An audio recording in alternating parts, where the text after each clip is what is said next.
The chrome spirit of ecstasy bobs and weaves at the edge of the horizon, and the huge tires squeal just before I rocket out of a bend on a wave of electric thrust.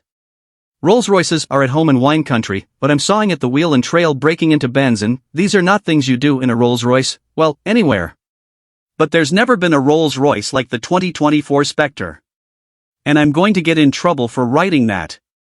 Because if there's one message the company's impeccably dressed staff pounded into my head over and over during 2 days in Napa Valley, it's that the legendary British brand's intention was not to build an EV, but a Rolls-Royce.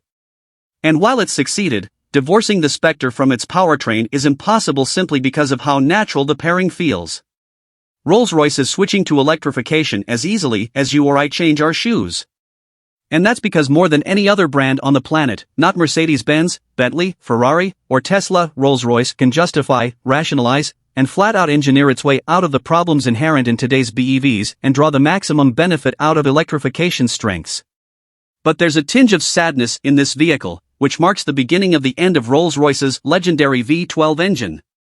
The company is moving on with an inarguable spectacle, but there's no question that this first taste of the future left me a bit sad about the demise of the past. For a brand that famously underdescribes the performance of its vehicles as adequate, it feels a touch uncouth to focus on performance. But when I pulled onto the Silverado Trail in Calistoga and called for flank speed, being couth was the last thing on my mind. The Spectre's 4.4-second run to 60 is leisurely in today's world of sub-3-second EVs, but in a vehicle that weighs 6,300 pounds and is 215 inches long, 400 pounds and 5 inches more than a Chevy Tahoe, it's spectacular. It's also different from any other EV. The addicting thing about modern EVs is the immediacy of the torque delivery. Rolls-Royce Director of Engineering Dr. Mihir Ayubi said that didn't fit the experience the company wanted for Spectre, though. In an electric vehicle, you have instant torque from the machine on the axles to the wheels, Dr. Ayubi said during our pre-drive engineering brief. But this is not what we want to have. We want to put a delay in this instant dynamic system in order to deliver a waft of acceleration. Waft is a word Rolls-Royce should probably trademark, even if it is tough to describe in relation to acceleration. In a V12-powered Rolls-Royce, like the Cullinan, wide-open throttle yields processional but immense acceleration, like a gentle psalm that builds predictably to an all-consuming crescendo. Capturing that sensation with 2 electric motors that produce 584 horsepower and 664 pound-feet of torque is no small feat, but Rolls-Royce manages it with the Spectre. Even as the speeds climb, the power arrives gently and the suspension is so beautifully tuned that feeling the 6,300 pound shift rearward is difficult. Rolls-Royce-worthy acceleration wasn't the only goal. The Spectre needed to stop like a car with the spirit of ecstasy on the nose, and for that reason, there is no one-pedal driving mode and only a very modest level of regeneration available on startup.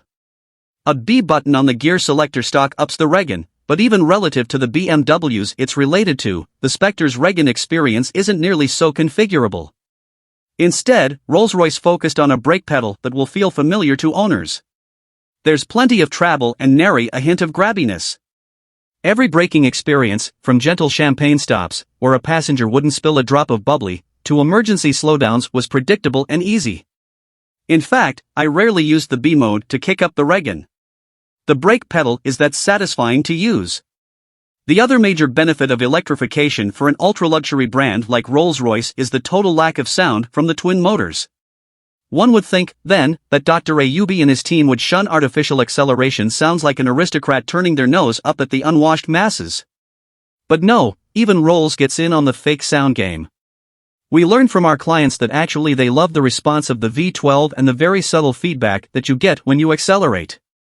So with Spectre, we have the best of both, Dr. Ayubi said.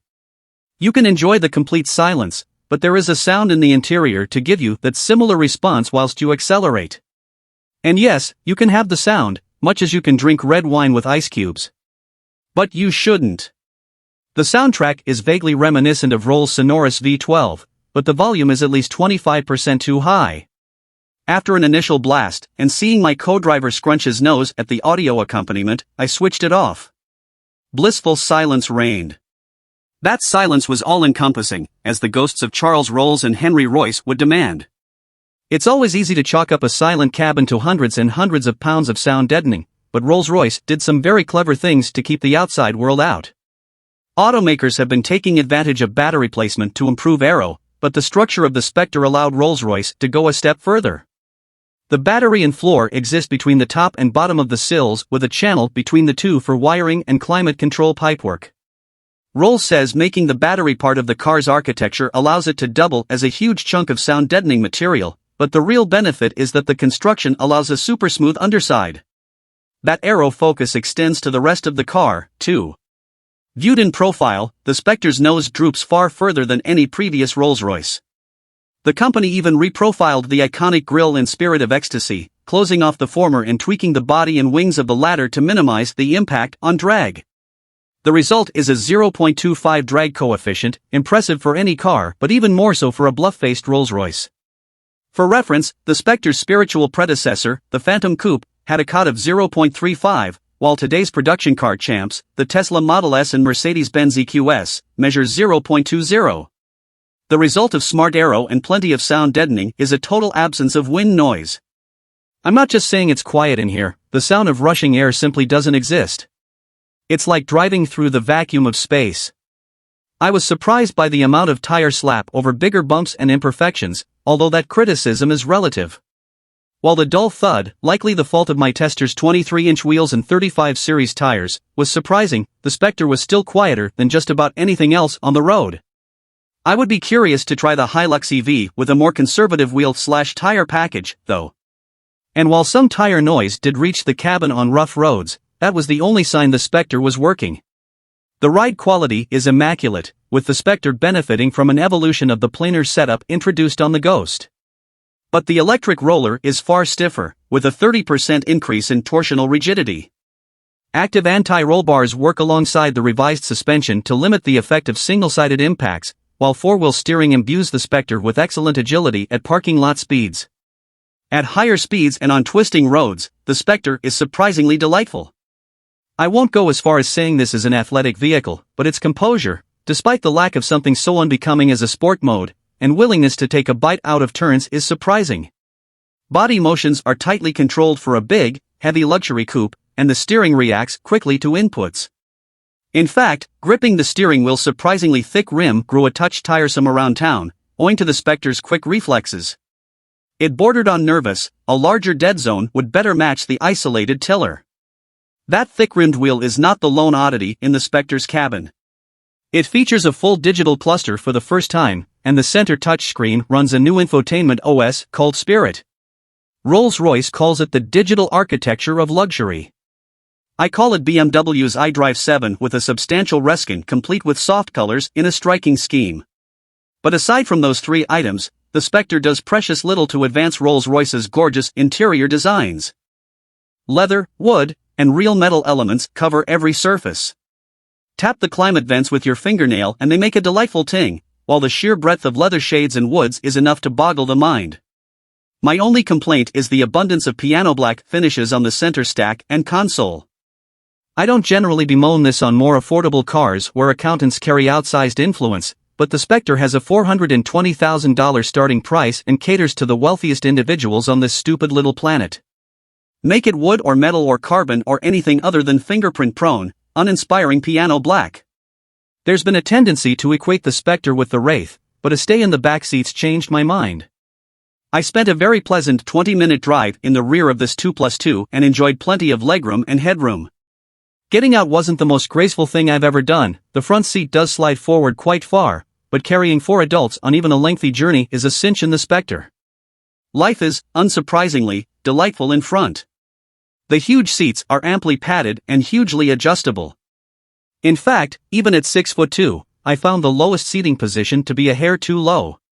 Still, sightlines are excellent in all directions, thanks to the huge windows. Rolls-Royce's test route covered around 200 miles and all the cars started the day fully juiced, so I can't say much about charging or how efficiently the Spectre used its predicted 260-ish mile range. The Spectre's DC charge rate peaks at 195 kilowatts, enough to go from 10 to 80% in 34 minutes. A 50 kilowatt DC charger nearly triples the length of your stay, while a 22 kilowatt AC charger does the job in 5.5 hours. That's a very powerful charge rate for a home charger. My home setup, a Grizzly Classic box running at 10 kilowatts and 32 amps, would likely do the job in 10 to 12 hours.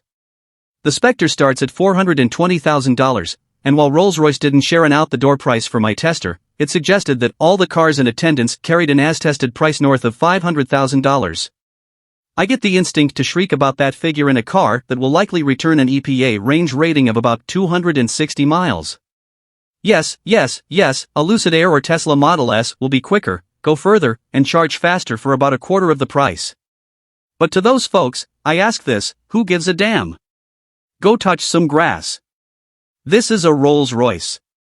Through and through. That purpose of being a Rolls-Royce and only a Rolls-Royce permeates every piece of metal, wood, lithium, or leather. There's not a single automaker anywhere on this planet building an EV that's so quiet, so serene, and genuinely pleasurable to drive and sit in and be seen in. The range and charge speed could be better, but when the folks behind this car say the Spectre does what its customers want, I'm inclined to believe them. The Rolls-Royce Spectre is a triumph. And more than that, it's further proof that the move to electrification will have no bearing on the artistry and passion and attention to detail that come from the world's finest automakers. The Spectre is the end of the V12, but it's the start of something much bigger.